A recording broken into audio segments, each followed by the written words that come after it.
and I'm studying occupational therapy at Deakin University. Before this unit, my understanding of First Nations history and the Stolen Generation was really limited. I could name terms, but I didn't truly understand how policies or their impact. This presentation reflects what I learned in week 5 and 6, how protection and assimilation shaped lives, how my understanding has shifted from awareness to accountability. I've selected an image of a sunrise over a country as it represents a new beginning and responsibility.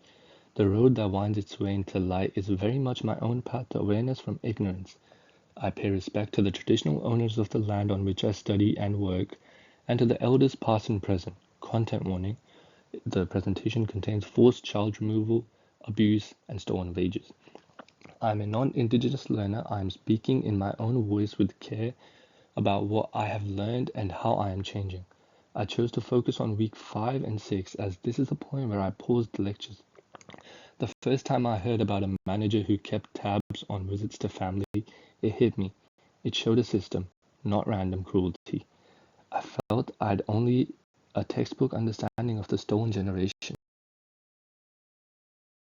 The faded chalkboard represents what my early understanding looked like, half erased and confusing.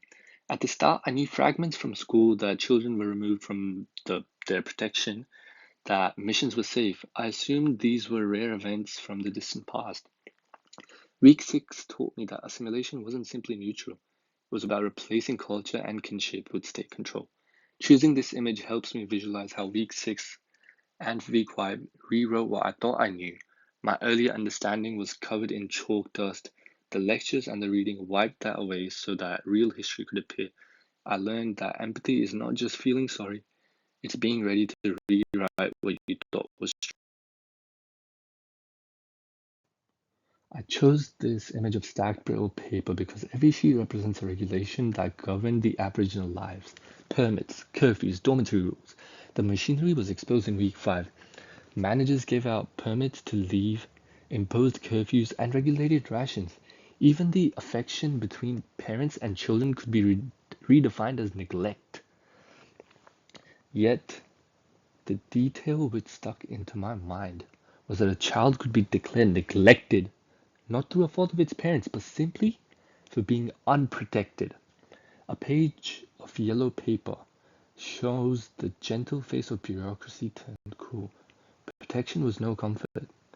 We now see that it was just a means of control, control which masqueraded as benign or at least harmless paperwork. Historic photos and protest silhouette conveys two contradictory messages. Exploitation is revealed while resistance takes shape. The symbolic raised hands gesture of the protester at sunset represents the struggle against ostracism by families who opposed the Aborigines Protection Board. It altered the way I looked at things. Seeing that combination of despair and resistance reminded me that Aboriginal history is not just made up entirely from trauma and negative events. It's also courage and organized resistance. Watching those scenes had left me restless. I realized that genuine learning isn't comfortable. Feeling that discomfort made me feel more accountable for how I listen, speak, and act. I realized that silence can equal compliance, and I no longer want to stay silent when history is softened for my comfort.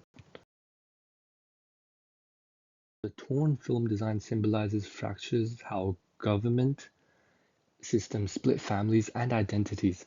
The hand reaching for the key stands for truth seeking. The woman's faces from servant or slave that give truth its human voice. The Wenberg sisters described that being trained for domestic work whilst wages were withheld and abuse ignored. Hearing those first-person stories moved me from sympathy to ethical discomfort. Words like care and training felt like euphemisms hiding coercion. The light on the key represents truth finally unlocked. It also made me think about today's inequalities, pay gaps, ongoing trauma, and how structures still echo those patterns. Servant or slave helped me connect economics, emotion, and justice.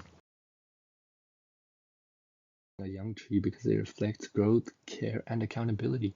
I used to think knowing the term assimilation meant I understood it. Now I know understanding means sitting with the discomfort and letting the First Nations voice change how I act. I see how removal severed kinships, language, and country, causing intergenerational trauma. Yet I also see strengths, revival, and leadership. And as a future OT, I'm going to prove that learning in measurable ways. Yarning stage 1. Capturing the client's story in their words. Safety preference flags.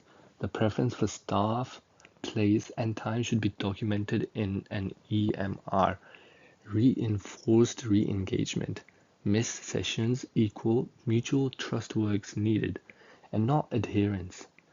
Relationship goals. Apply language, country, and kinship roles. Community-driven pathways. Retain Indigenous-led referrals and advocate for truth-telling. This awareness links to the principle of cultural safety in healthcare practice, where awareness of power and history guide respectful action. It reminds me that cultural safety is not a checklist, but a lifelong practice of reflection and accountability. Blank background shows voice and restraint. I chose this image because I'm speaking with care, not for anyone. The empty podium symbolizes respectful distance, knowing when to step back and amplify others. My creative form from a narrated slideshow lets me show my growth without taking on an indigenous perspective. My visuals are symbolic locks, keys, hands, and light, so I avoid cultural motifs that aren't mine to use. I included a content warning and only used unit-approved materials, ensuring that trauma is handled ethically. The mic reminds me that allyship starts with listening before speaking. There I began with the sunrise over a country because awareness isn't a destination, it's a road that keeps on going. The same image now feels different. It no longer represents ignorance, it represents ongoing learning and humility, as well as responsibility. I finish with what guides me as both student and a future practitioner. I won't treat mistrust as non-compliance. I'll earn that trust. I've learned that genuine understanding isn't just knowing history, it's how I respond to it. As a future OT, I'll carry this learning into my practice by working in ways that are respectful, accountable, and culturally safe. Thank you for listening, and I pay my respects again to the traditional owners of the land where I live and learn.